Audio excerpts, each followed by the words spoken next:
In all the different sports, there is always one athlete whose legacy doesn't get tarnished no matter how many losses he takes towards the end of his career.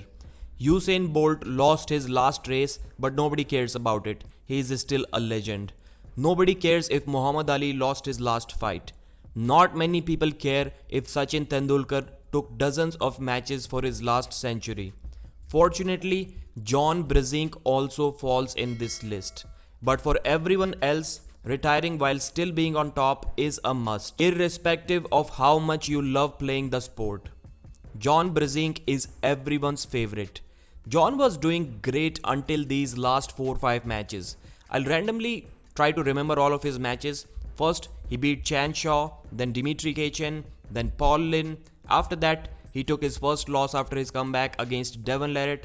He beat Hadzimurat Zoloev, Pavlo Derbedyanev, Zurab Tavbaridze, Corey West. So except for one match, all are wins till now.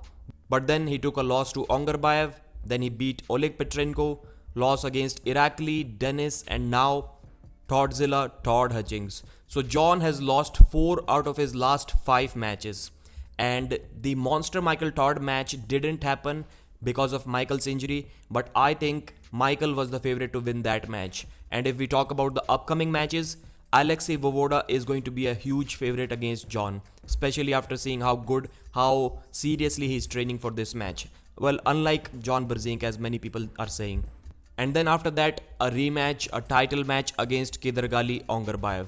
So the future as far as win-loss record is concerned doesn't look so great for John Brezink. And there are some times when we try to remember the old times, like Engin Terzi created those prime cards for John Brezink where every stat is 10 by 10. I think that's just being a fan of John Brezink.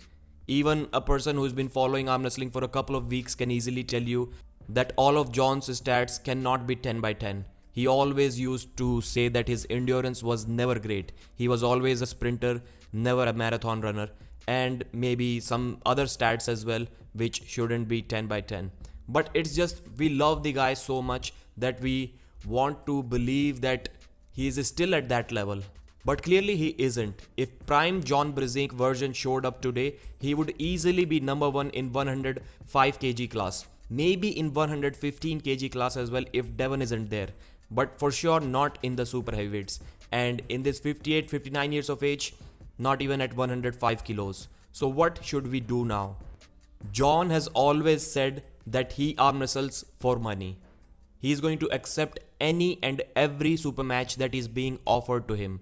So he has himself said that even if the Levan Saginachvili match is offered to him, he is not going to say no to that. So it's the job of the promoters and it's the job of the fans to demand some easy, or should I say less difficult matches for John Brezink, because he's not going to suddenly change his training method.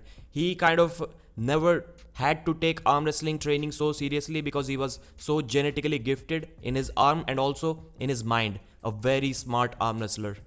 But that no gym training, only table training, only field work, that kind of approach never works in any sport, and it never will work in any sport in the future as well.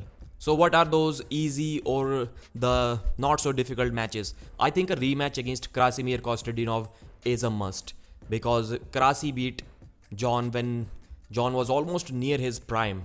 And today, Krasi is not Ongarbaev, so I think that match makes much more sense. It can be close. John can even win that match. Matt Mask versus John Brezink, the UAL match was great, so that rematch can also be fun.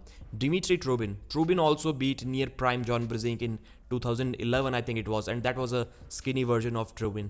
I don't think Trubin is that good anymore, but the rematch can be fun. John should avenge these 2 losses.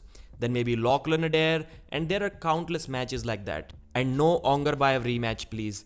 Someone who has lost like 5 or 6 out of last 6 or 7 matches is getting a title shot against a person who already beat him just because he was the best arm wrestler in the world at one point of time. I don't think it makes sense. I don't see John having absolutely any chance whatsoever of beating Ongarbaev. So this video may sound a little bit negative against John, but I think I'm just speaking facts here. We all want to see John Brezink win.